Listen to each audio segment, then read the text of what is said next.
Monsieur Contamine, bonjour. Bonjour. Je suis vraiment très heureux de vous recevoir.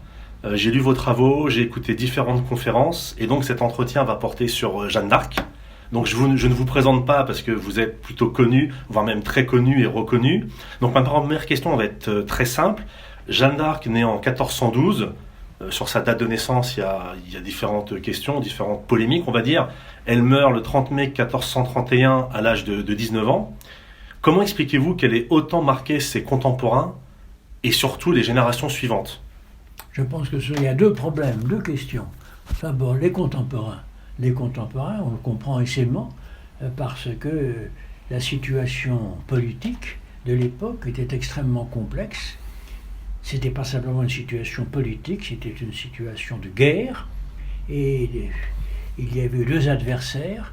D'un côté, Charles VII, qui se prétendait être le roi légitime, héritier, successeur de son père Charles VI, et d'autre part, le jeune Henri Lancaster, si vous voulez, qu'on appelle en Angleterre Henri VI, et qu'on devrait appeler, de son point de vue, Henri II, roi de France. Henri VI comme roi d'Angleterre, Henri II comme roi de France. Et donc Henri VI, Henri II, se prétendait, il est tout jeune, puisqu'il était né en 1421, Henri VI se prétendait également roi de France légitime en vertu du traité de Troyes conclu entre son père, Henri V, et le père de Charles VII, Charles VI.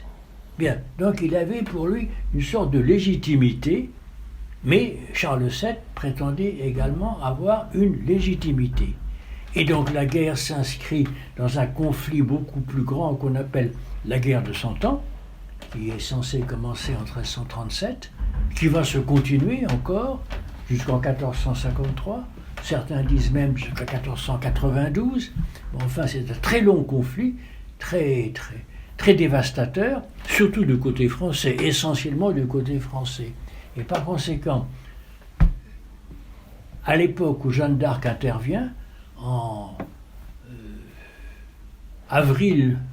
février, mars, avril, mai 1429, avec notamment la levée du siège d'Orléans le 8 mai 1429, eh bien, juste avant son intervention, on peut dire que, raisonnablement, les chances de Henri VI et de son oncle, le régent pour le royaume de France, le duc de Bedford, apparaissaient comme bien supérieures, peut-être pas à 100%, mais enfin nettement bien supérieures à celles de Charles VII.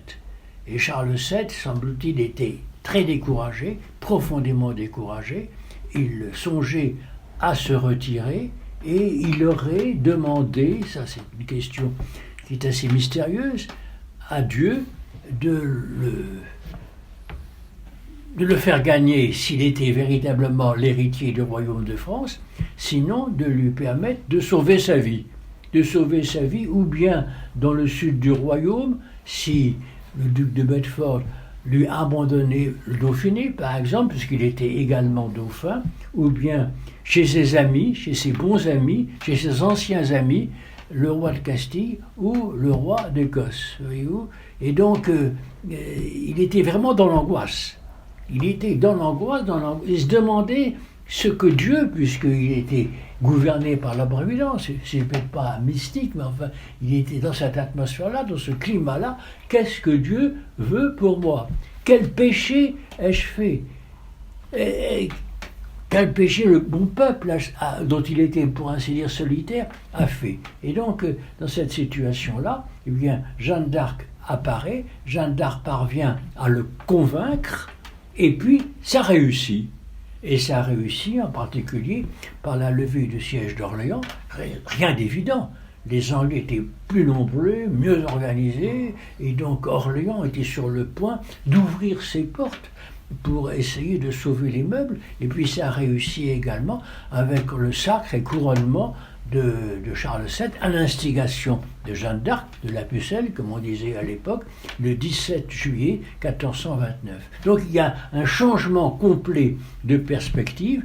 Il aurait pu encore être plus grand, il n'a pas été, mais enfin, on comprend que les contemporains aient été extraordinairement frappés par ce changement, qu'ils ont interprété dans tous les sens, si bien que, en 1429, en particulier, tout le monde en parlait, non seulement à l'intérieur de l'espace français, on en parlait également en Angleterre par la force des choses, mais également en Italie, mais également dans l'Empire. Et donc, qu'est-ce que c'est ce phénomène? Alors donc, on comprend très bien son extraordinaire retentissement de son intervention qui apparaissait comme incompréhensible et peut-être miraculeuse et peut-être providentielle. Alors après cela, eh bien évidemment, il y a eu l'échec, parce que sa mort à Rouen le 30 mai 1431, c'est un échec incontestablement. Et il a fallu pour Charles VII bien des années avant de l'emporter définitivement. On en a moins parlé, naturellement, beaucoup moins parlé après 1431, mais enfin, on en a quand même parlé, et puis c'est redevenu très important au moment de ce qu'on appelle la révision du procès, le procès de réhabilitation, le procès en nullité de la condamnation, qui s'est mis en place, disons, en 1450 et qui s'est terminé à Rouen le 7 juillet 1456 par une sentence qui rétablissait Jeanne d'Arc dans sa bonne renommée. Alors, c'est intéressant ce que vous dites, notamment sur l'impact médiatique, on va dire, ou international. Oui, on peut parler d'impact médiatique, avec les moyens du bord. Bien sûr. Alors, je voudrais avoir votre avis sur un point qui me semble également très important, c'est que vous l'avez répété, vous l'avez dit, Jeanne a permis au dauphin de se faire sacrer roi à Reims, et à l'époque, le sacre avait un pouvoir mystique, politique, que beaucoup aujourd'hui ne saisissent pas et ne comprennent pas. Et donc, on peut dire que Jeanne a permis la transmission du pouvoir dynastique. Elle a défendu Alors, j'ai juste fini ma question. Elle a défendu la légitimité. Alors, ma question va être la suivante. La légitimité, pardon. Depuis près de 200 ans, à peu près, tous les camps politiques ont revendiqué l'héritage de Jeanne d'Arc. Alors, bien évidemment, les royalistes, mais également, et peut-être de mon point de vue plus étonnamment, les nationalistes, la gauche radicale, les républicains de gauche et de droite. Comment l'expliquez-vous? Même à la Révolution, on revendique Jeanne du peuple contre la royauté. Un peu. Oui. Donc, si vous voulez, je crois qu'il y a deux questions. Premièrement, l'importance du sacre et couronnement. Le sacre et couronnement. Bon, il ne faut pas oublier que la plupart des souverains chrétiens étaient sacrés. Ce n'est pas un cas unique, n'est-ce pas? Le roi d'Angleterre, le jeune Henri, avait été sacré à Westminster quelques mois avant l'apparition de Jeanne d'Arc. Et du reste, le jeune Henri, on l'oublie trop, a été lui-même sacré. Lui-même sacré en décembre 1431 à Notre-Dame de Paris, par l'évêque de Winchester, le cardinal Beaufort. Et donc, pendant très longtemps, du reste, on a dit qu'il a été sacré selon l'ordo anglais, mais pas du tout. Il a été sacré selon l'ordo français. Donc il y a deux sacres.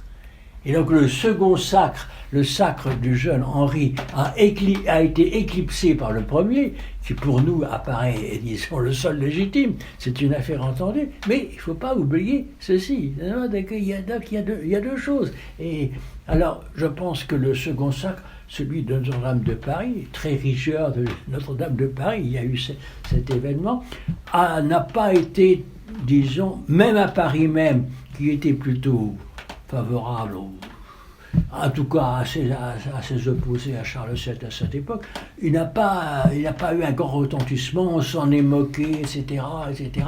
Et puis donc il y avait, lors du sacre des rois de France, les pairs de France étaient convoqués. Il y en a eu quand même quelques-uns au sacre de Reims, et il y en a eu encore moins au sacre de Notre-Dame de Paris, et en particulier, on a Bedford avait essayé de convoquer le maximum de grands, et en particulier prétendant au duché de Lorraine, le comte de Vaudémont, qui, en lui disant, mais vous savez, venez, il y aura toutes les reliques, la Sainte-Chapelle et tout, etc. Ce sera un vrai sacre.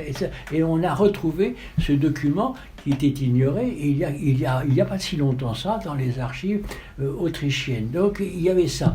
Et puis un autre élément du sacre de Reims, c'était le fait que le sacre, c'est une onction sur différentes parties du corps. Bon.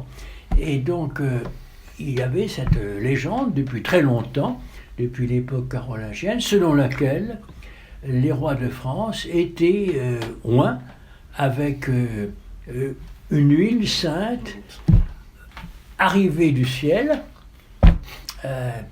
portée par une colombe qui transportait dans son bec une ampoule, la sainte ampoule, pour le sacre de Clovis. Donc c'est une légende, parce que Clovis n'a jamais été sacré. Donc c'est une légende. Donc, mais qui apparaît quand même au IXe siècle. Et qu'on peut suivre tant bien que mal depuis le IXe siècle, même assez bien, du reste, assez bien, jusqu'au XVe siècle.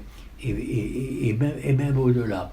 Et alors donc, ce n'est pas n'importe quelle huile sainte qui a sacré Charles VII, c'est l'huile de la Sainte Ampoule.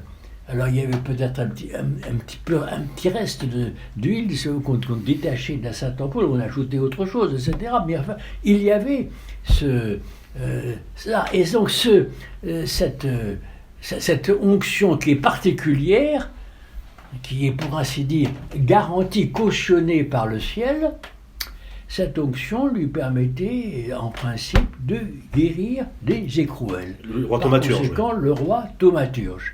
Et effectivement, Charles VII a pratiqué le rite de la guérison des écrouelles aussitôt après le sacre, alors qu'il ne l'a jamais fait avant, parce qu'il n'était pas sacré. Et puis ensuite, eh bien, Louis XI, Charles VIII et quelques autres, etc., ont guéri des écrouelles, non seulement des Français, mais également des étrangers en Italie, etc. Mais on a des documents là-dessus qui montrent que Charles VII a guéri des... Ah bien, en tout cas, il a Dieu, le roi te touche. Et Dieu te guérisse. Ça, le résultat, mais en tout cas, il est certain que Charles VII a pratiqué le toucher thaumaturgique. Ça, c'est à peu près indéniable. Alors que Henri VI, après le sacre de Notre-Dame, n'a pas pu le faire. Il n'en avait pas les pouvoirs, etc. Alors, et sur le fait que tous les camps politiques, républicains, royalistes, républicains de gauche, de droite, nationalistes, etc., tous dans l'histoire, ils ont revendiqué l'image. Oui, enfin, non. Si vous voulez, avec des hauts et des bas, disons que ça commence à la Révolution française, à partir du moment où il y a cette coupure politique, etc. etc. Donc, d'une manière générale, sous l'Ancien Régime, ce sont, disons, les fervents de la monarchie française qui sont pour Jeanne d'Arc. Voilà. Bon. Ils sont pour Jeanne d'Arc et considèrent que c'est véritablement l'action providentielle de Jeanne d'Arc qui a permis à Charles VII et à ses successeurs, Valois, Bourbon, etc., de se maintenir sur le trône de France qui leur était si âprement contesté. Ça, c'est une affaire entendue. Et puis, il y avait des gens qui ricanaient et qui disaient, mais c'est pas du tout comme ça que ça s'est passé, Jeanne d'Arc, on l'a endoctrinée, etc. Bon, Jeanne d'Arc n'était pas Jeanne d'Arc, donc il y a tout un courant qui traverse le XVIe, le XVIIe, le XVIIIe siècle, de Machiavel, si vous voulez, à Voltaire. Bien. Alors, après cela, ce courant contestataire, ou ricanant, si vous voulez, était assez répandu, mais en sourdine. La version officielle de la royauté, c'était Jeanne d'Arc a sauvé Charles VII. Et a sauvé Charles VII, disons, avec 2 missions seulement, avec 2 missions. Bon, et les 2 missions, c'était la levée du siège d'Orléans, la libération d'Orléans et le sacre de Reims. Après quoi, c'était la version qui a duré jusqu'au XIXe siècle. C'est celle encore que Dufresne de Beaucourt, qui était un vrai royaliste, un grand érudit, un grand historien, j'ai ses œuvres ici, si vous voulez, que j'ai consulté ardemment, et puis ensuite, après quoi, elle aurait outrepassé cette mission. Et du même coup, ses échecs. C'est pour ça que le siège de Paris échoue. Ses échecs, voyez-vous, ses échecs. Et donc elle aurait dû, après le sacre de Reims, se retirer, revenir chez elle. Revenir chez elle, à dormir entre père et mère, se marier éventuellement, s'occuper de ses moutons, etc. Est-ce qu'on peut pas, pardon de vous couper, mais est-ce qu'on peut pas rajouter une troisième mission, parce qu'elle en parle souvent dans ses courriers, c'était de chasser définitivement les Anglais hors du royaume. Absolument, mais ça, si vous voulez, je parle là non pas de la mission de Jeanne d'Arc. Mais comment les gens les ont défendus après? Mais comment la royauté a expliqué son échec. Son échec vient de ce que ça n'était plus qu'une sorte d'aventurière. Bon, d'aventurière, sympathique, etc. Et donc, ça permettait à Charles VII de s'innocenter, de ne pas être intervenu lors du procès de condamnation qui a quand même duré plusieurs mois à Rouen, et il aurait quand même pu intervenir par différents moyens. Donc voilà la position de la royauté.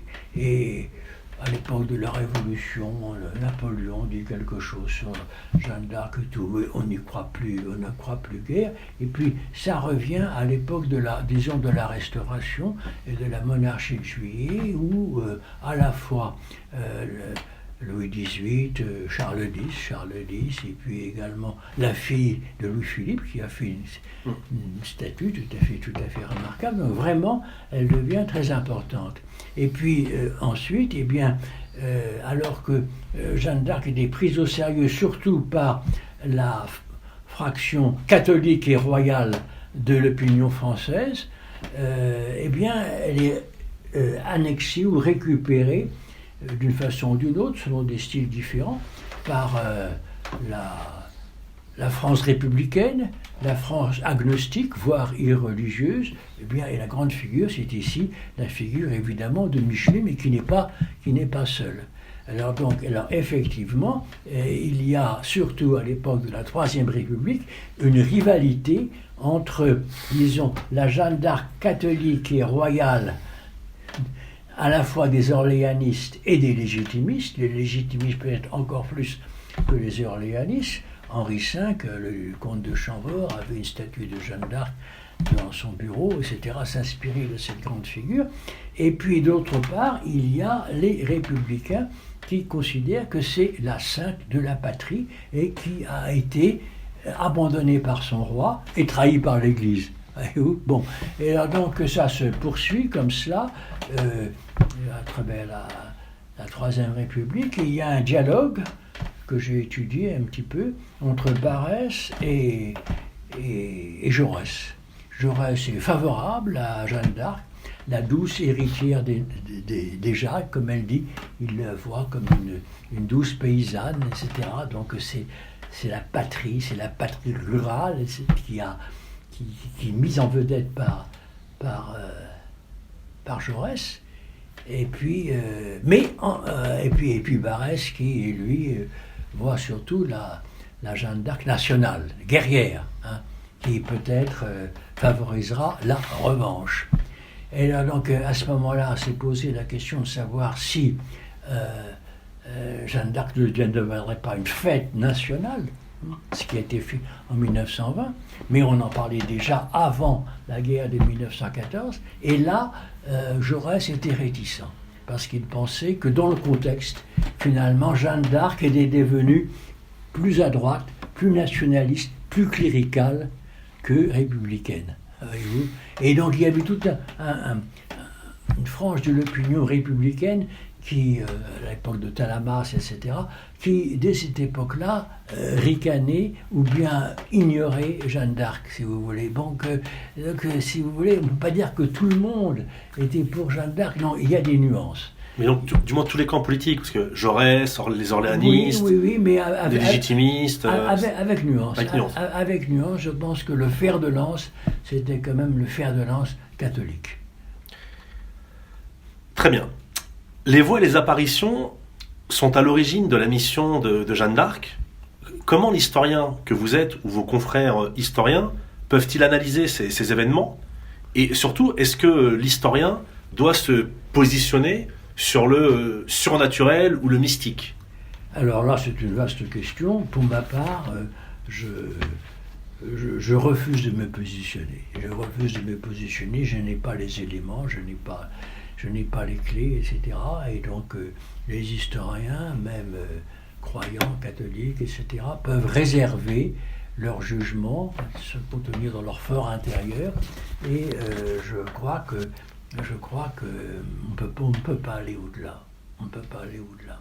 Il faut bien connaître ce qui m'a intéressé dans différents travaux, ici aussi bien que dans la contribution que j'ai faite à ce volume que vous connaissez peut-être. Oui, pour les évêques de France, oui. Voilà, et donc j'essaie de me placer en bon historien du point de vue des juges de Jeanne d'Arc. Que pouvaient-ils penser de ces apparitions, de ces voix, etc. Et incontestablement, avec de bonnes raisons, selon l'angéologie, l'éclésiologie du temps, ils avaient quelques motifs de s'interroger. Qu'est-ce que c'est que ces voix? Qu'est-ce que c'est que ces apparitions? Ces apparitions corporelles, répétées, donnant des conseils, disons, de caractère politique, puisque le propre du procès de condamnation, pour moi, c'est un procès politique où l'enjeu politique est dissimulé.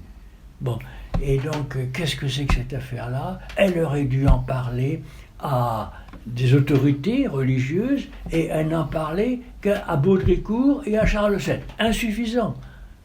Donc, on comprend à la limite, sans qu'il y ait nécessité de croire à la mauvaise foi actuelle de ces juges, Cauchon et les autres, ils avaient quand même des raisons de s'interroger à la fois sur l'apparition de Saint-Michel, sur l'apparition de Sainte-Catherine et Marguerite, oui. Et puis les modalités de tout cela, etc. C'était vraiment tellement étrange que non.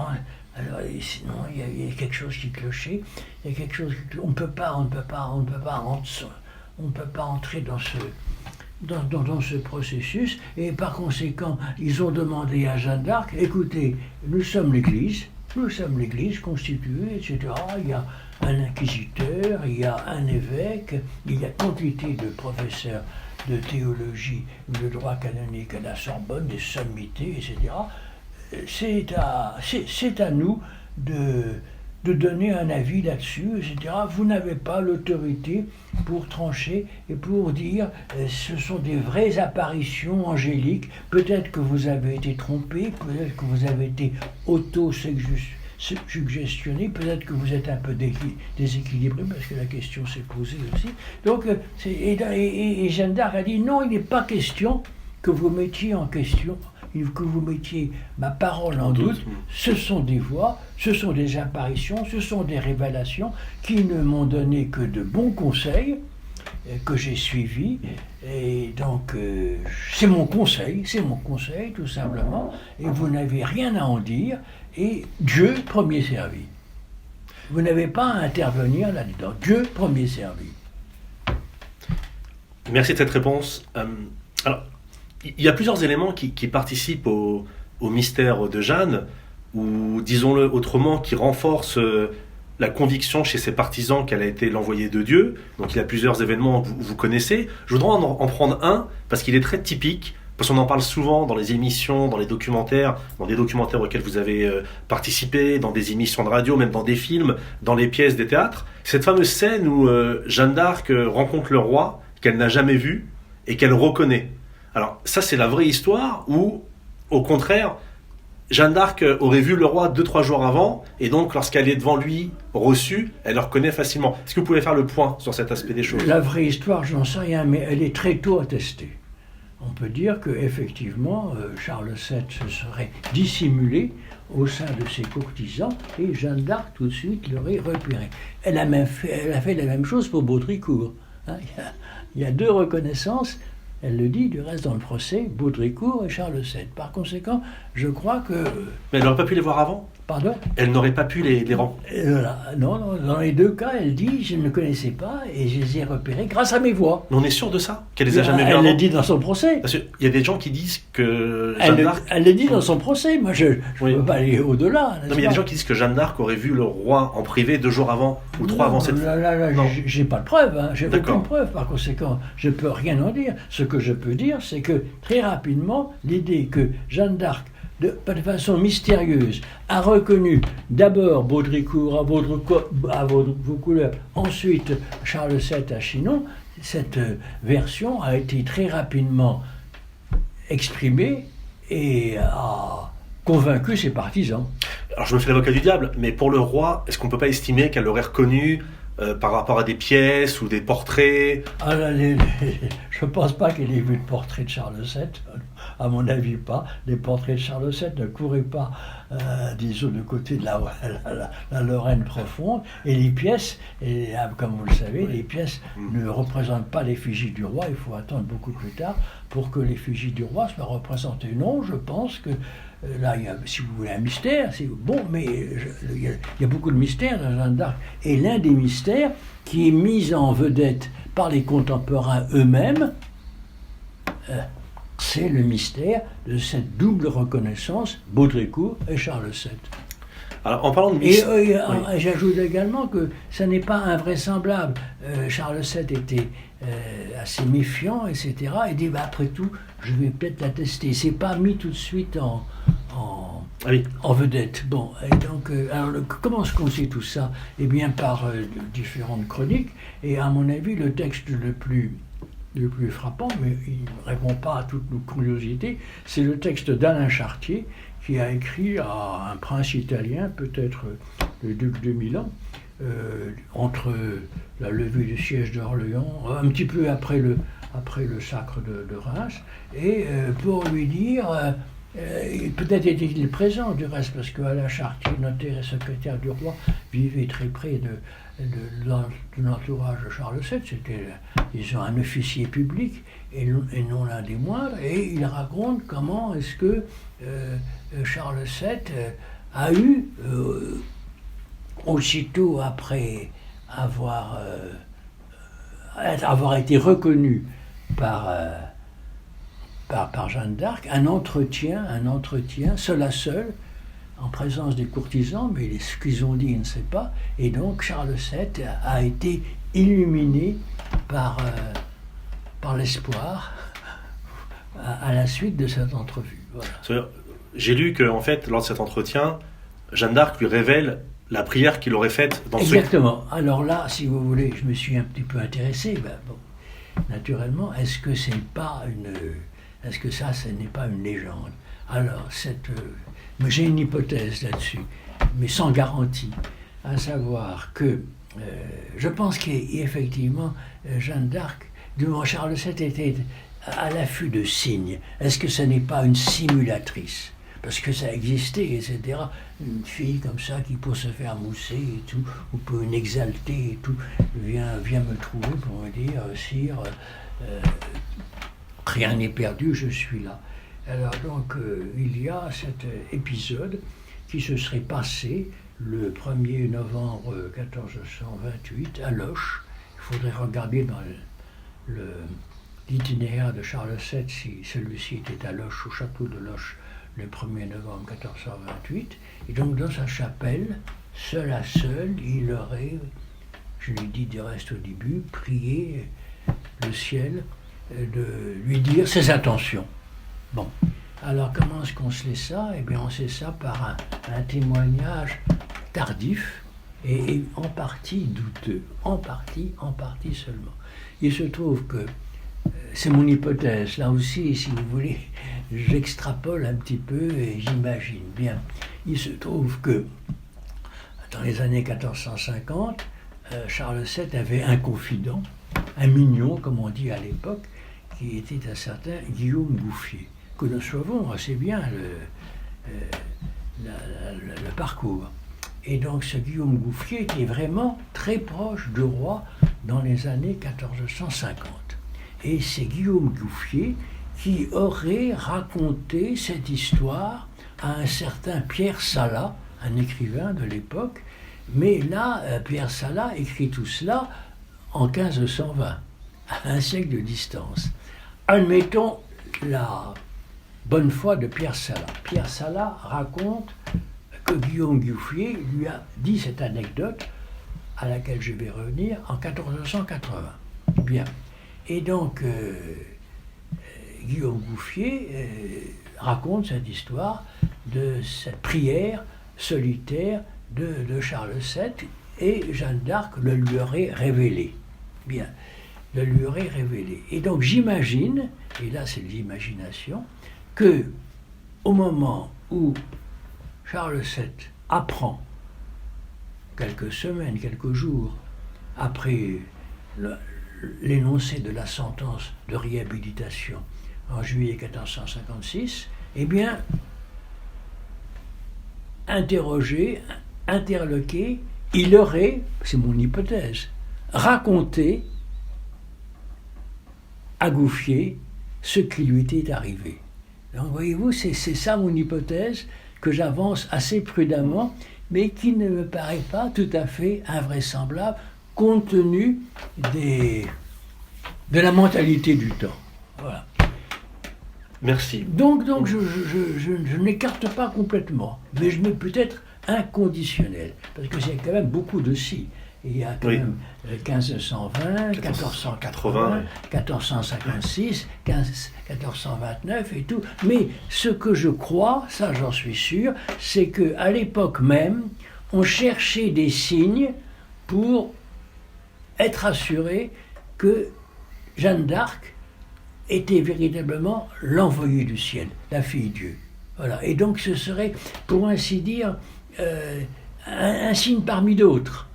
Le signe de la reconnaissance et le signe justement du fait qu'elle aurait révélé une prière secrète vraisemblable à son auteur.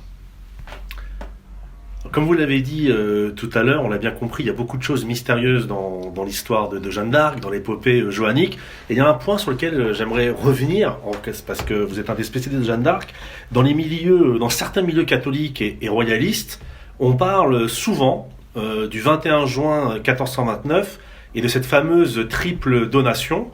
Jeanne d'Arc demande au roi de lui donner son royaume. Jeanne veut que ce soit attesté par notaire, avec un acte notarié. Donc Charles VII se plie aux conditions de Jeanne. Charles VII donne son royaume à Jeanne. Jeanne le donne à Jésus et Jésus le redonne à Charles. Donc il y a un acte notarié. Et aujourd'hui, beaucoup de catholiques, enfin en tout cas certains catholiques et certains royalistes s'appuient sur cette fameuse triple donation pour dire que à l'époque ou même aujourd'hui, le royaume de France a une vocation particulière. Cet acte notarié, donc apparemment il existerait, il serait au Vatican. Je voulais savoir qu'en est-il de cette histoire de triple donation. L'acte notarié n'est pas au Vatican, je peux vous le garantir. Non, absolument pas. Donc je pense que c'est un document évidemment assez curieux, avec un côté un petit peu, on hésite un petit peu, c'est 4 notaires. Mais il existe ce document ? Non, il n'existe pas. Oui. Enfin, en tout cas, je ne le connais pas. D'accord. Je ne le connais pas. Ce que je peux vous dire, c'est que sûrement, il n'est pas au Vatican. Simplement, il se trouve que... Comment est-ce que nous le connaissons ? Nous le connaissons parce qu'un certain Jean Dupuy, dominicain, était à Rome au moment de l'affaire Jeanne d'Arc en 1429, et c'est lui qui raconte ça.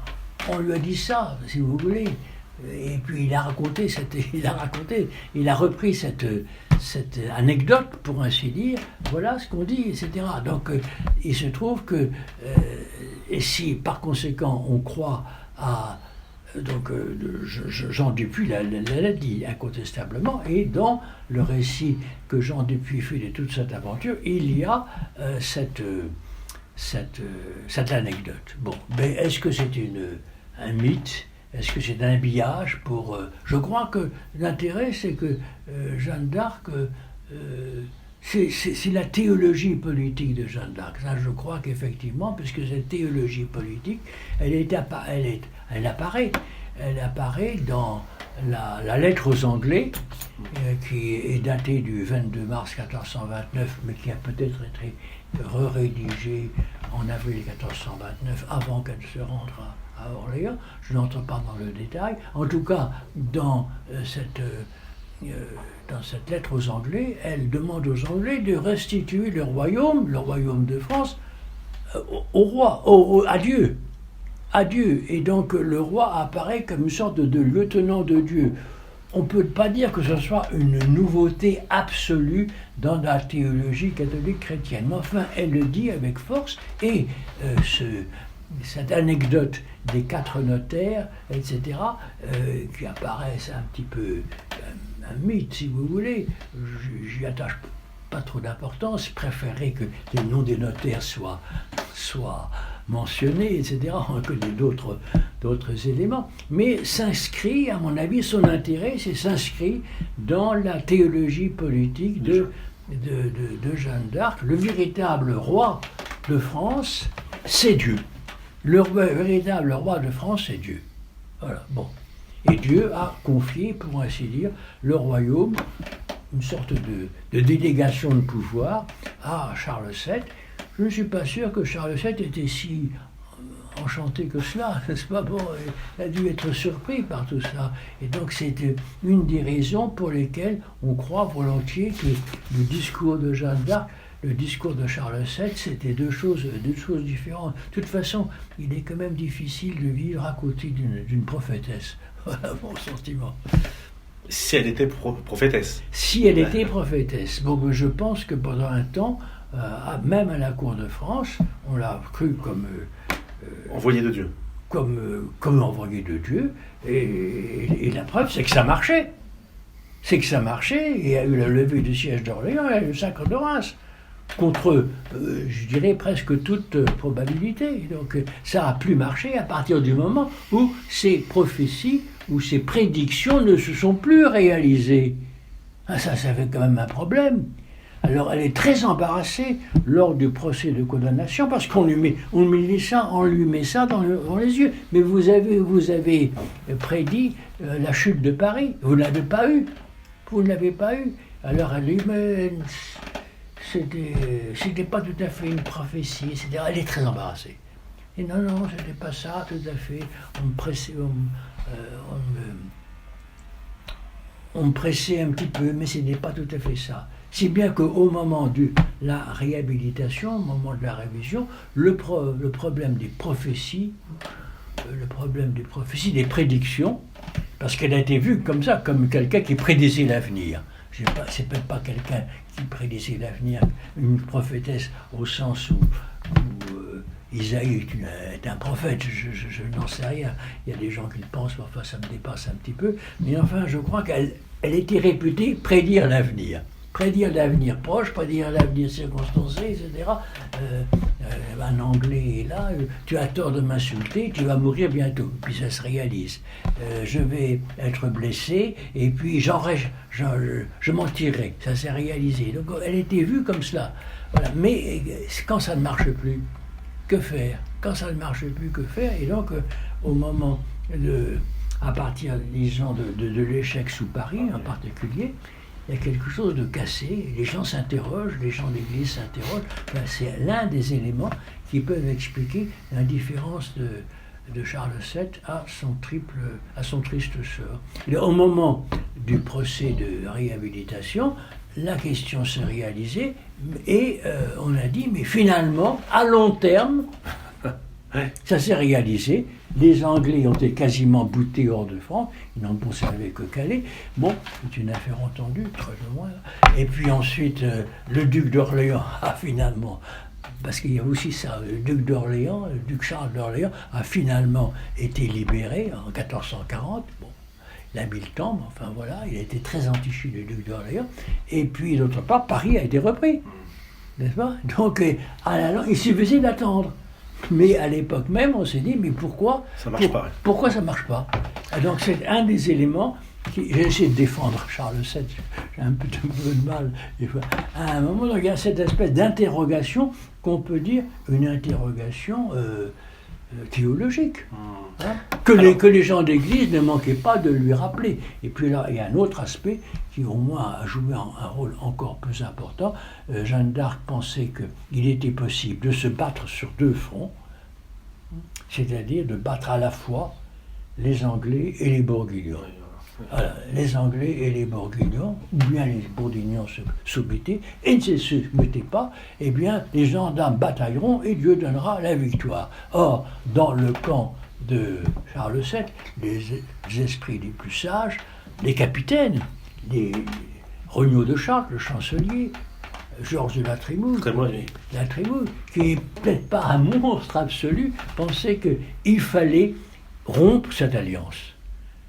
Et rompre cette alliance contre nature, puisque le duc de Bourgogne, Philippe le Bon, était de la maison de France, hein, ça se voit dans ses armes et tout, et puis il le sentait un petit peu comme ça, et par conséquent, faire suffisamment de concessions, hein, pour que finalement le duc de Bourgogne comprenne que premièrement, il n'avait pas intérêt à un roi de France et d'Angleterre trop puissant, et que deuxièmement, il lui appartenait de revenir à son origine naturelle qui était française.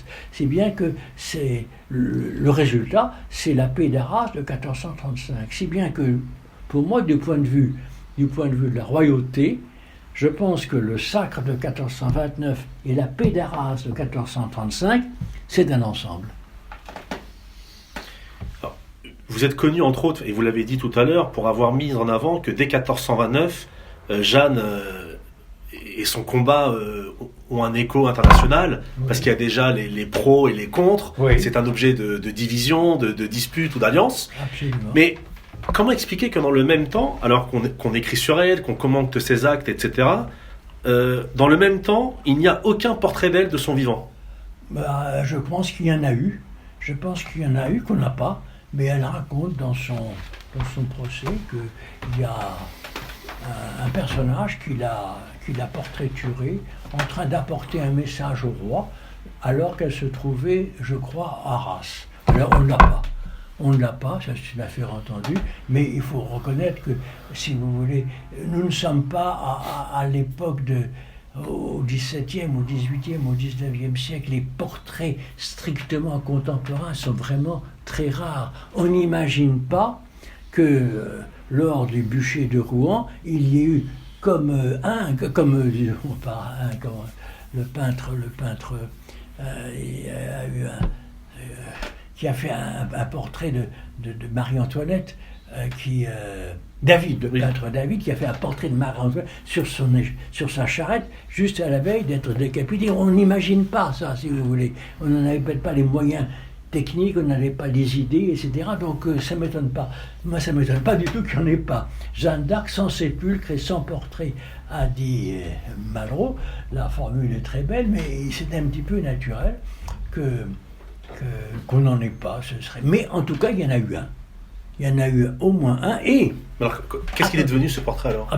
Ça, il n'y en a pas de trace, et il y en a eu d'autres, probablement, parce que, je le cite du reste dans ce document, à savoir qu'il y a un clerc de l'Université de Paris qui a écrit contre Jeanne d'Arc pour réfuter ce que Jeanne d'Arc, le jugement de Jean Gerson sur Jeanne d'Arc, il reproche entre autres à Jeanne d'Arc d'être l'objet d'idolâtrie et d'accepter qu'il y ait des statues et des portraits d'elle. Voyez-vous? Donc, si vous voulez, on ne les a pas conservés, mais il est possible que ce clerc qui écrivait, disons, à la fin de 1429 ou au début de 1430, il est possible que ce clerc n'ait pas tout inventé, et il a dit, vous voyez, non seulement elle est soupçonnée d'hérésie, etc., mais en plus... Elle est l'objet d'idolâtrie parce qu'on la dessine. D'idolâtrie parce que finalement, là, etc., et elle accepte qu'il y ait des statues comme pour une sainte, hein, comme pour une sainte, ou bien des portraits, et on la considère déjà comme une sainte, hein, ses partisans la considèrent déjà comme une sainte. Or, il appartient, seule l'Église a le droit de canoniser. C'est ce que dit ce clerc. Donc, voyez-vous, il y a quand même eu quelque chose. Alors, sous quelle forme, etc., assez mystérieux. En tout cas, rien n'a été conservé. Pas encore retrouvé, en tout cas. Ça sera dur. Je pense qu'il faudrait un miracle, mais tout est possible. Voilà. Donc, les portraits de Jeanne d'Arc ne sont pas nécessairement... Oui, il ne faut pas oublier le contexte, comme vous l'avez dit. Voilà. On n'est pas d'aujourd'hui où, quand le président se promène, tout le monde prend ses photos. Voilà. Nous ne sommes pas dans ce contexte-là. Alors, Monsieur Contamine, j'aimerais maintenant vous faire parler, si vous le voulez bien, du procès. Donc, le premier procès dure du 21 février au 23 mai 1431. Moi, j'ai une question qui va être très simple. Est-ce que ce procès a-t-il respecté les codes et les normes de l'époque? Pour être clair, est-ce que le procès de Jeanne a-t-il été entravé, ou est-ce que Jeanne a été victime, le procès a-t-il été entaché par des irrégularités, et est-ce que Jeanne a été victime d'injustice au cours de ce premier procès? Je pense qu'il y a plusieurs éléments. Disons que le procès s'est fait, c'est un procès d'inquisition en matière de foi, selon une procédure qui nous paraît ne pas laisser beaucoup de chance à l'accusé, c'est une affaire entendue, mais tous les procès d'inquisition sont comme ça. Hein. Bon. Et donc, par conséquent, en gros, ça a été plus ou moins respecté. Donc, il n'y a pas de faute majeure. Et d'abord parce que le grand responsable, c'est-à-dire Cauchon, ne voulait pas qu'il soit attaquable. Hein, parce qu'il se disait, mais je vais être contesté. Demain, donc, il faut que je présente des choses valables, des choses solides. Et puis, deuxièmement, comment est-ce que nous connaissons ce procès? Essentiellement par des actes. Les actes du procès. Et donc, ces actes sont en latin, avec quelques documents en français, etc. Appelons-le instrumentum, de façon générale. Bon. Et ces actes, la question est de savoir, est-ce qu'ils trahissent la position de Jeanne, les réponses de Jeanne, volontairement, hein? Bon, et l'idée générale, en tout cas c'est mon idée, c'est que, en gros, ce procès a une forme d'honnêteté. Et donc on n'a pas, ou de façon mineure, on n'a pas travesti les réponses de Jeanne. On lui a fait dire à peu près ce qu'elle disait, en raccourci. Parce qu'il y a eu de très très longues séances, etc. Et puis imprimé, ça fait 2 pages, 3 pages, etc. Donc en raccourci. Les notaires se réunissaient tous les jours à l'issue des séances pour mettre au point une sorte de protocole et pour définir, disons, le contenu en substance et en vérité des réponses de Jeanne d'Arc. Donc il y a quand même un retravail derrière, alors quand même. Ah, il y a un retravail, incontestablement. C'est pas de la sténographie. C'est pas ce que nous faisons là, c'est pas de la sténographie. Mais ces notaires ont tous dit nous avons travaillé malgré les pressions, de façon honnête, en conscience. Or, ces notaires, au nombre de 3 notaires apostoliques, qui étaient des gens capables, qui avaient leur propre conscience professionnelle, si vous voulez, il se trouve, par hasard, que à 25 ans de distance, 25 ans de distance, ils étaient encore en vie lors du procès de réhabilitation. Oui, et ils ont pu dire, mais nous avons travaillé honnêtement. Voilà. Et on n'a pas pu les contredire. Voyez-vous ? Donc s'ils avaient disparu, on aurait pu dire, ces notaires ont travesti les réponses pour les besoins de la cause. Eh bien non, absolument pas. Donc c'est pour ça qu'en gros, on peut se fier aux actes du procès de condamnation tels que nous les avons. Et donc, du même coup, quand par exemple Jeanne d'Arc se trouve embarrassée au sujet de la question d'unam sanctam, bon, est-ce que vous reconnaissez unam sanctam? Eh bien, on peut dire que l'attitude de Jeanne telle qu'elle a été c'est celle qui correspond à ce qui se trouve dans le procès de condamnation. Donc il y a une forme d'honnêteté. Alors donc je dirais que il y a peut-être ici ou là des petites modifications, je ne dirai pas ça. Je crois que...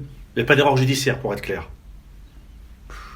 Il n'y a pas d'erreur judiciaire franche, il n'y a pas tellement d'erreur judiciaire franche. Donc il y a quand même des éléments, par exemple, il y a eu une enquête dans son pays d'origine, autour de Toul, etc. Oui. Donc, et on ne l'a pas. Alors on s'est dit, si on ne l'a pas, eh bien ça signifie que cette enquête était trop favorable à Jeanne d'Arc et par conséquent, comment dirais-je, Cauchon a dit... On écarte cette pièce. On écarte cette pièce. Je ne l'exclus pas du tout, hein.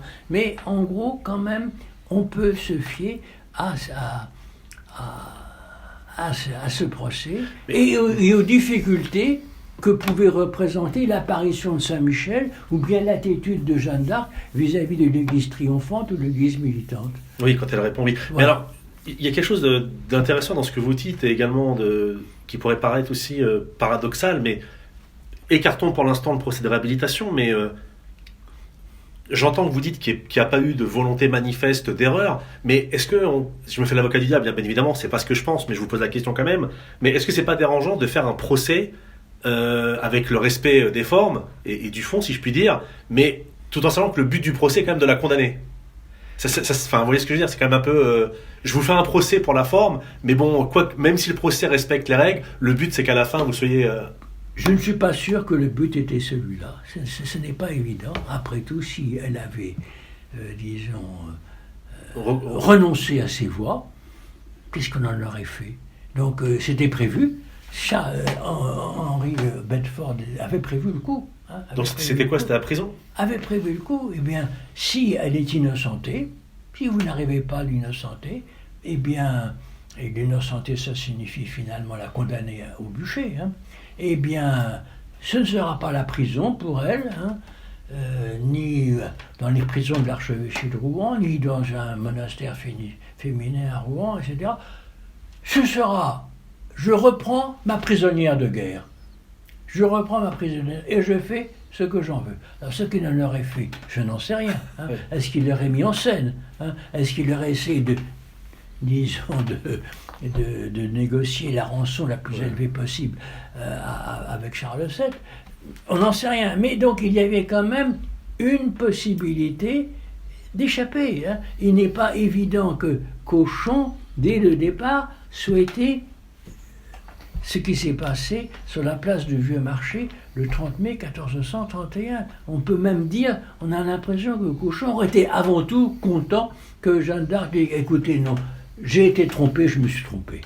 Voilà, c'était au fond ça. Et donc là, à ce moment-là, le duc de Bedford, Henri VI, qui était présent du reste au château de Rouen, aurait repris la captive et ensuite ce qu'elle serait devenue, je ne sais pas. Une collègue anglaise exactement dit que la grande erreur de Bedford, c'est d'avoir fait ce procès. Hein, parce que s'il n'avait pas fait ce procès, s'il avait liquidé pour une raison ou pour une autre, crime de lèse-majesté humaine, etc., bon, oui. C'est assez facile. Au poteau, terminé. On n'en parle plus. On n'en parle plus. Là, ça fait de la publicité, ça peut faire une martyre. C'était pas possible parce qu'elle était trop populaire. Mais elle était trop populaire et par conséquent, il fallait un acte énorme pour la disqualifier, et pour la disqualifier, non pas politiquement, dans l'opinion publique quand même, mais pour la disqualifier religieusement. Religieusement, oui. Religieusement, elle est schismatique, elle est hérétique, elle est soupçonnée d'hérésie. Et relapse en plus. Et voilà. Mais alors, justement, il y a quand même eu des volontés de la piéger. Quand dans sa cellule, ils remettent des habits d'homme, il y a comme eu des bâtons. Absolument. Tentation. Hein. Oui, des tentations. Des tentations. Ça, incontestablement. Ça, on a tout fait pour qu'elle tombe dans le piège. Mais elle y est tombée. Mais ça, c'est malhonnête quand même. Elle y est tombée en connaissance de cause. Oui, mais c'est malhonnête. C'est malhonnête. Ouais. Je pense que c'est malhonnête. Je ne dirais pas du tout que Cauchon était honnête, mais je pense que surtout après ce qu'on appelle, enfin, moi ce que je considère comme la première abjuration. Jeanne d'Arc relâpe ses saintes, comme disait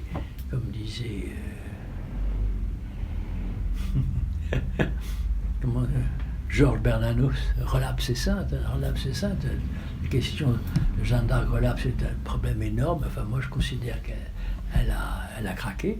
Mais enfin, ça peut se discuter. Relâpe ses saintes, ça c'est mon avis. Et surtout après, effectivement, il a essayé de la piéger. Mais dans un premier temps, je pense que l'aveu était quelque chose de tout à fait important dans son projet, dans ses dessins. Et donc il y a un personnage qui est un certain Jean Loyer. On n'est pas très bien renseigné sur ce Jean Loyer, qui a fait partie des juges de Jeanne d'Arc au début. Et on a recueilli ses confidences. Ensuite, il est parti à Rome. Il n'a pas voulu rester sur place. Et puis, il est devenu auditeur de Rhodes. Donc, c'est quand même un théologien ou un canoniste appréciable. Et il dit, on lui fait dire, lors du procès de révision, que Jeanne d'Arc s'en serait tirée, voyez-vous, si, au lieu de dire « je suis sûr de mes voix », elle aurait dit « il se peut que », plus dubitative. Et à ce moment-là, dit Loyer, on aurait eu du mal à la coincer. Comme elle a affirmé, c'était... Et voilà, elle a été trop rigide, etc., psychorigide, comme on dirait. Et donc, si vous voulez, si on suit Jean Loyer, cela signifie que ça n'était pas inscrit tout à fait au départ. Et donc, Jean Loyer, pour revenir à lui, fait encore un autre reproche au procès, à savoir qu'on aurait dû, puisqu'elle se battait pour Charles VII, convoquer Charles VII. Convoquer, voyez-vous. Et donc, naturellement, naturellement, il n'était pas question pour Cauchon, parce qu'il voulait éviter que ce soit au nom de la politique qu'elle soit condamnée. Mais pour religieux. Voilà, donc pour des raisons religieuses. Donc c'était ce qu'il ne fallait pas faire. Alors, naturellement, il a écarté. Mais il dit, on aurait dû la convoquer. On aurait dû convoquer le roi, son roi, on aurait dû convoquer son roi, puisqu'elle en parle tout le temps, etc. Et qu'elle agit pour son roi, au nom de son roi. Très rapidement, si possible, votre réponse. Est-ce que d'un point de vue français, vous comprenez que certains disent que l'évêque Cauchon fut un traître ? Ou ça allait un peu vite en besogne, c'est-à-dire qu'en fait, il servait l'Église ? Non, je ne crois pas qu'il servait l'Église. Je pense que Cauchon est une sorte de traître, si on peut appeler ça comme ça.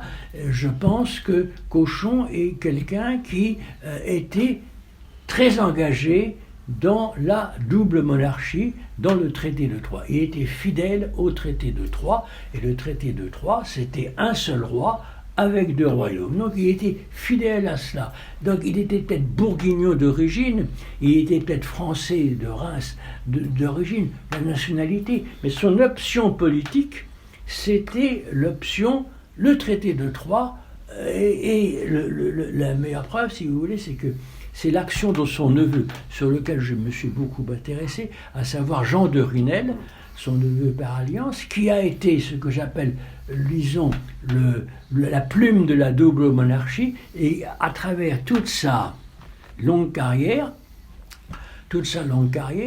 Jean de Runel est resté fidèle à l'idée de son oncle, si vous voulez, de son oncle, et c'est pour ça, du reste, qu'on a convoqué le fils de Jean de Runel lors du procès de condamnation. Et le fils de Jean de Runel, Jacques de Runel, a dit non, moi je ne veux pas venir, de réhabilitation. Moi je ne veux pas venir, je ne suis pas, disons, je ne vais pas défendre mon oncle, etc., etc. Mais il ajoute une phrase qui me paraît intéressante, à savoir, si Jeanne d'Arc, par hypothèse, avait prophétisé en faveur de la double monarchie, on ne l'aurait pas interrogé sur la nature de ses voix. J'ai encore une ou deux questions, M. Contamine.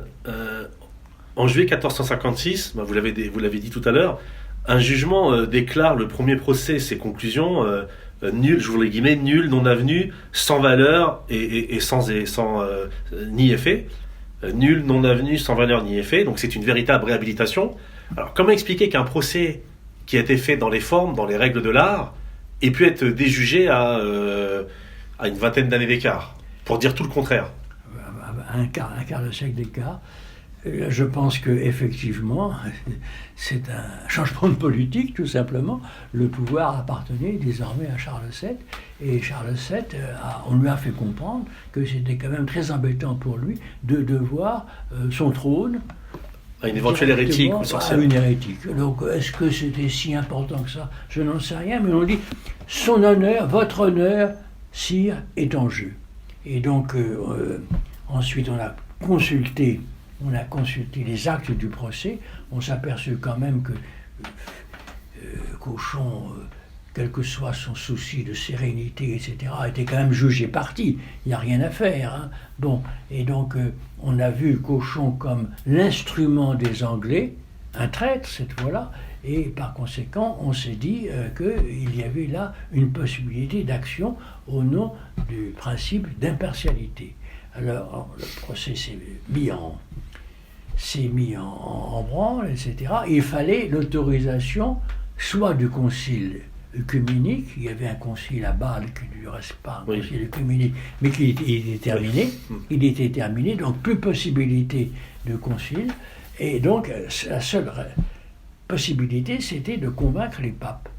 Et donc, les papes, finalement, on a présenté la chose, etc. Et pour des raisons diverses et variées, mais pourquoi pas pour des raisons d'honnêteté, tout simplement. Mais ce qui est dérangeant, ils ont accepté de rouvrir le dossier, Et en particulier, Calixte III, si vous voulez. Donc, c'est la famille de Jeanne d'Arc qui a poussé par le roi, financé par le roi, etc., parce qu'elle était trop petite pour entreprendre tout ça elle-même. C'est la fille qui a obtenu ce rescrit, et donc il y a eu un tribunal constitué sous l'autorité du pape, Calixte III, et donc on a bien dit à la famille de Jeanne d'Arc, mais vous ne connaissez pas le résultat, c'est un véritable procès, une révision, on verra bien, après tout, il n'est pas évident que le procès en révision de Dreyfus aboutisse à son innocence, d'abord c'est pas évident, il y a un risque, etc. Vous le prenez? Oui, nous le prenons. Voilà, donc je crois qu'effectivement, j'ai une explication, il y a d'autres explications que Calixte III voulait faire plaisir à Charles VII, en particulier pour la croisade contre le Turc, c'était l'époque où les Ottomans, oui. Voilà, etc. Donc le contexte. Et puis en même temps, il y avait eu un schisme et Charles VII avait contribué à l'heureuse résolution de ce schisme, parce que le duc de Savoie était devenu pape Félix V, etc. Très embêtant. Et donc Charles VII était intervenu pour que Félix V renonce. Donc c'est un deuxième élément. Et puis un troisième élément, il y avait la pragmatique sanction, cet acte qui donnait, disons, l'indépendance à l'Église de France. La papauté vendait contre la pragmatique sanction, et le pape se disait, si je fais un geste en faveur de Charles VII, donc en faveur de la famille de Jeanne d'Arc, peut-être que finalement la pragmatique sanction sera modifiée ou annulée, etc. Donc, mais je n'exclus pas, disons, la bonne foi. On s'est trompé. La bonne foi de parce que la bonne foi de Calixte III lui a montré ça. Mais oui, effectivement, il y a quand même beaucoup d'éléments qui posent. D'éléments, et en particulier le fait que Cauchon, le vénérable évêque de Beauvais, a manqué quand même de charité. Il a peut-être été au-delà de ses pouvoirs, etc. Il a piégé un peu cette pauvre fille, on m'a posé des questions trop difficiles et tout, et peut-être après tout, telle ou telle de ses réponses sont assez belles, sont très très belles, et puis surtout, Jeanne d'Arc disait, amenez-moi au pape, amenez-moi au pape. Mais le pape de l'époque n'a pas... Amenez-moi au pape. Il ne l'a pas su, probablement, parce qu'en plus il y avait un changement entre Martin V et Eugène IV, il y avait un vide, amenez-moi au pape. Et alors, à Rouen, on a dit, mais non, le pape est trop loin, et puis les ordinaires sont juges. les ordinaires sont juges, nous sommes l'Église, nous sommes capables, nous sommes en capacité, disons, de savoir si la nature de vos voix et de vos révélations. Un point, c'est tout. Donc, finalement, le fait qu'il y a eu des mémoires qui ont été faits par des juristes romains, à partir de l'examen des actes du procès de condamnation, et qui ont mis le relief sur le fait que Jeanne d'Arc, amenez-moi au pape, et puis vous verrez bien, le pape sera sans doute convaincu par mon discours. Hein. Dieu premier servi, si vous voulez. Elle ne lui dit pas nécessairement « je suivrai l'avis du pape ». Elle dit, en substance, le pape sera convaincu de ma bonne foi. Voilà. Très rapidement, tout à l'heure, vous avez parlé pour le premier procès de 3 notaires apostoliques. Oui. C'était des clercs ou des laïcs ? C'était des clercs. C'était des clercs, absolument. C'était 3 notaires clercs qui savaient le latin et tout ça. Et nous avons leur signature et tout. Donc tout ça est très très bien. Et donc ces 3 clercs ont pu retémoigner en 1456 oui. et dire non, on a bien travaillé honnêtement. Somme toute, dans l'ensemble, on a résisté aux pressions, on a bien travaillé, et en particulier le plus important d'entre eux, celui qui est davantage mis en vedette, un certain Guillaume Manchon, qui avait, je crois, de la sympathie pour Jeanne d'Arc, mais il n'y pouvait rien. Alors 1456, donc elle est réhabilitée, donc en gros elle n'est pas considérée comme relapse, hérétique. Par contre le procès ne se positionne pas sur je ne sais pas si elle n'est pas considérée comme relapse, n'en sais rien. En tout cas, on ne dit pas franchement, elle n'a pas abjuré, c'est pas tout à fait net, mais enfin bon.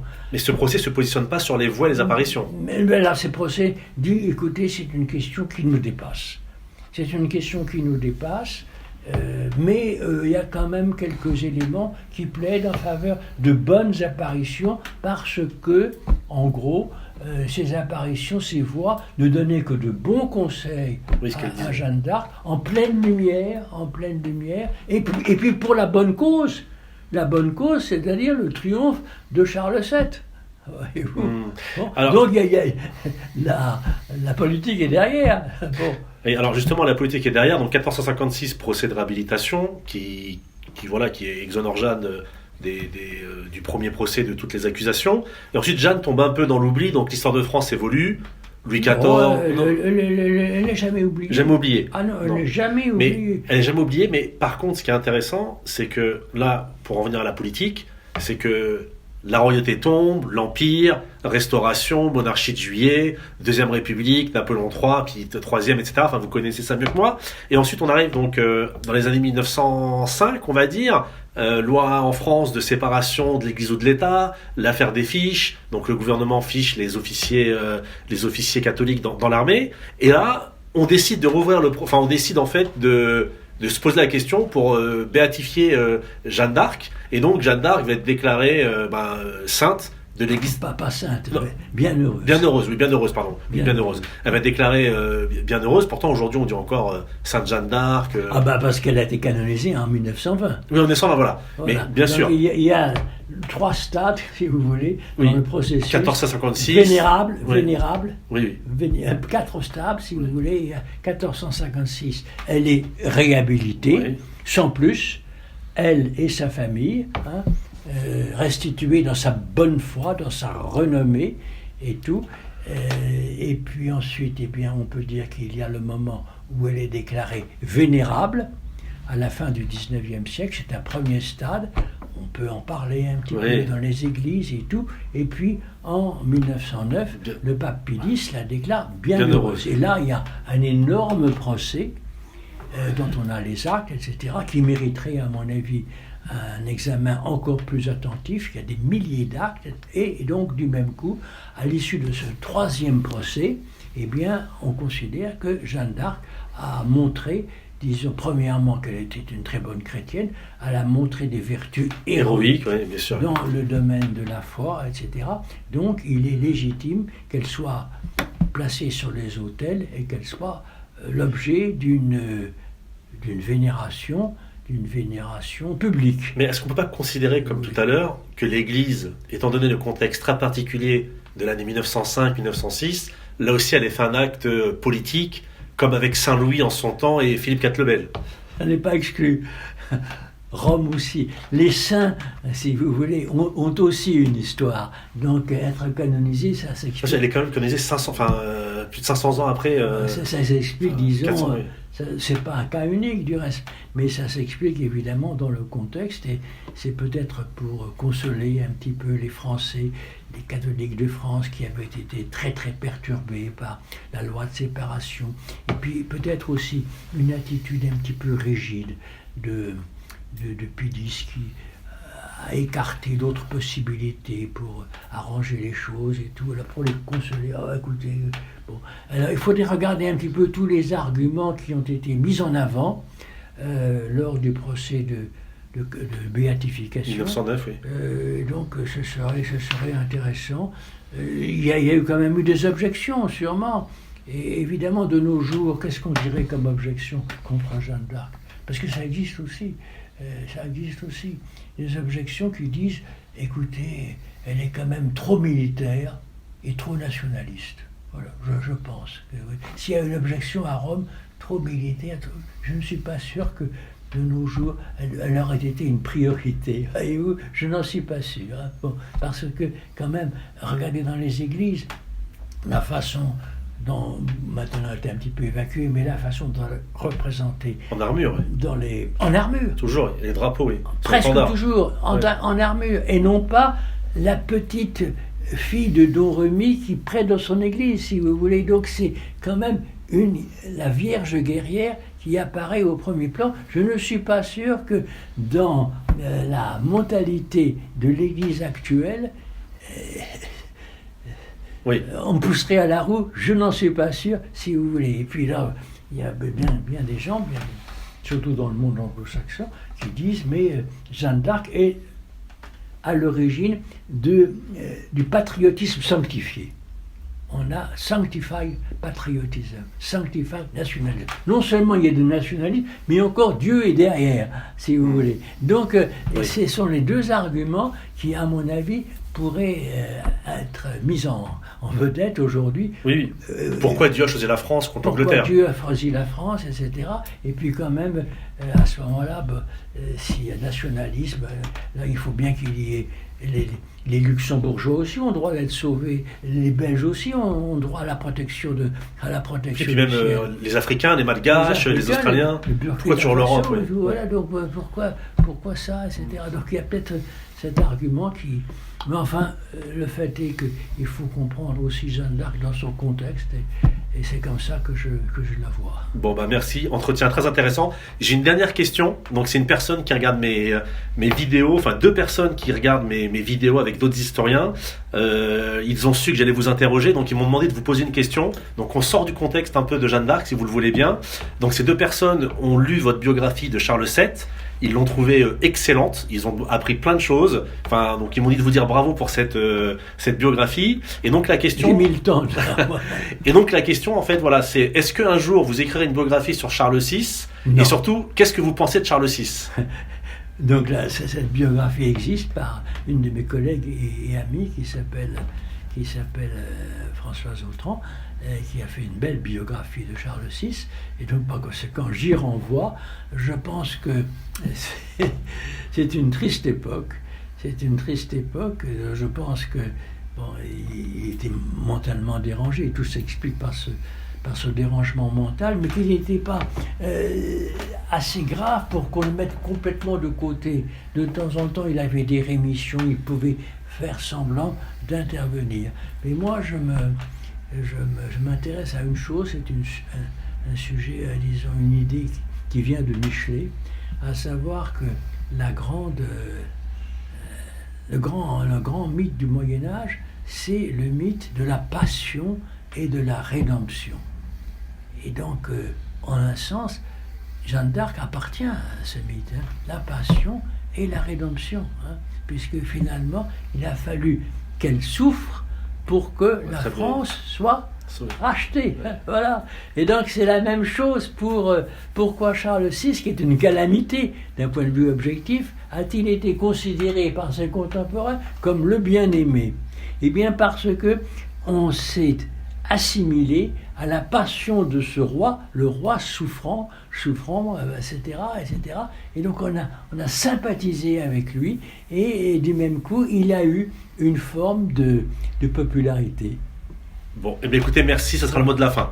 Voilà, voilà. Alors je voulais également vous signaler que là, cette image-là qu'on voit à chaque instant... Oui, je vais la montrer, je la montrerai à la vidéo, oui. Eh bien, vous la montrez, mais elle n'est pas d'époque. Oui, bien sûr. Elle est de la fin du 19e siècle. De la fin du 19e. Quelquefois, on dit qu'elle est du 15e, mais non, de la fin du 19e. Voilà, donc c'est une miniature, une fausse miniature, qui a été faite dans les années 1890 et qui, malheureusement, est considérée comme du 15e siècle. Presque authentique, quoi. Eh bien, non. Non. Bon. Ça, je crois pouvoir le dire. Eh bien, c'est dit, je le mettrai, voilà. Monsieur Contamine, merci beaucoup pour cet entretien passionnant. Écoutez, bonne continuation.